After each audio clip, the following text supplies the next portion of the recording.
नमस्कार दोस्तों, आज हम आपके सामने जो देख रहे हो उत्तरी अमेरिका महाद्वीप के बारे में कुछ चर्चा करेंगे। यह है उत्तरी अमेरिका महाद्वीप, उत्तरी अमेरिका महाद्वीप।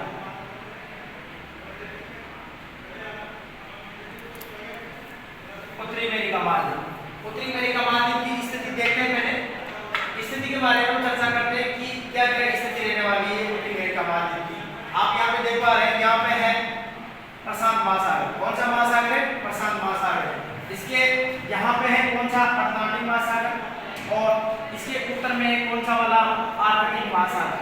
ये महासागरों की स्थिति से घिरा हुआ है, तो ये स्थिति आपको थोड़ा सा क्या रखनी है, ध्यान रखनी है। इसके बाद में ये उत्तरी अमेरिका की जो स्थिति है, इसमें कुल देशों की बात करें तो 27 देश आते हैं। कितने देश आते हैं? 27। और इसमें जो मुख्य देश है, मुख्य देशों की बात करें तो मुख्य देश आते हैं उत्तरी अमेरिका में कितने? 10 देश मुख्य देश आते हैं, जिनमें से उत्तरी अमेरिका के अंतर्गत जो बड़े देश हैं, इन बड़े देशों में कौन कौन सा है? कनाडा, जो कि विश्व का और संसार का दूसरा सबसे बड़ा देश भी है। उसके बाद में कौन सा? यूएस है। और इसके बाद में जो तीसरा बड़ा देश इसमें आता है उत्तरी अमेरिका में, वह है कौन सा? मैक्सिको।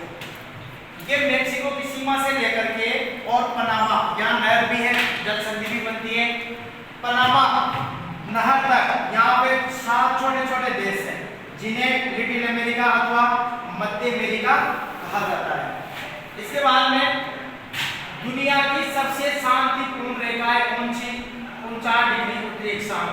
49 डिग्री उत्तरी अक्षांश दुनिया की शांतिपूर्ण रेखा इसलिए है क्योंकि कोई भी देश अपनी जो सीमा बनाता है, या तो वह किसी न किसी विवाद के कारण या लड़ाई के कारण, लेकिन दोनों देशों ने आपसी सहमति से कुछ चीजों को अपना आधार माना है, जैसे कि 49 डिग्री उत्तरी अक्षांश, इन्हें 5 महान जिले भी कहा जाता है, और यह नदी है कौन सी? Saint Lawrence. ये तीनों को आधार मान करके यूएसए और कनाडा और यूएसए ने दोनों ने अपनी सीमाओं का निर्धारण किया है। इसी कारण 49 डिग्री उत्तरी अक्षांश को विश्व की अथवा दुनिया की सबसे शांतिपूर्ण रेखा भी कहा जाता है। आगे की स्थिति देखें तो यह है मैक्सिको की खाड़ी। स्थिति देखना बहुत जरूरी है क्योंकि आज के क्वेश्चन यहाँ से बनते हैं। और यह है अटलांटिक महासागर। अटलांटिक महासागर का छोटा रूप कहलाता है कौन सा? कैरिबियन सागर।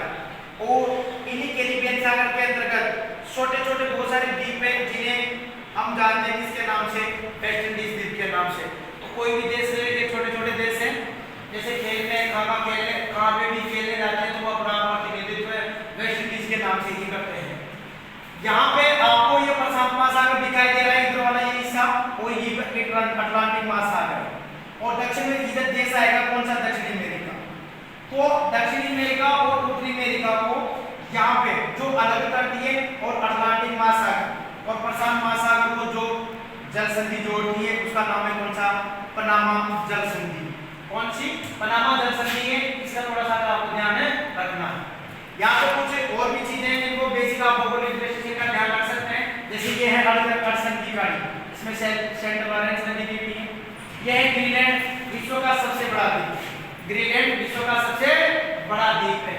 और यह है अलास्का।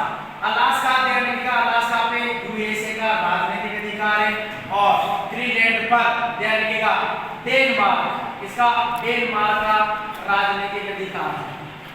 अलास्का में ध्यान रखिएगा, अलास्का को 10,000 ज्वालामुखी घाटी कहा जाता है। इसे कहा जाता है 10,000 ज्वालामुखी घाटी, क्योंकि यहाँ से बहुत सारे ज्वालामुखी निकलते हैं, और यहाँ से जब नदियाँ प्रवाहित होती है तो वो गरम जो वहाँ से लावा निकलता है, उसी के कारण बहुत सारा धुआं यहाँ पे दिखाई देता है। और अलग अलग धाराओं में नदी यहाँ पे गिरती है प्रशांत महासागर में। इसी कारण इसको कहा जाता है कौन सा? 10,000 ज्वालामुखी घाटी कहा जाता है। ये कैलिफोर्निया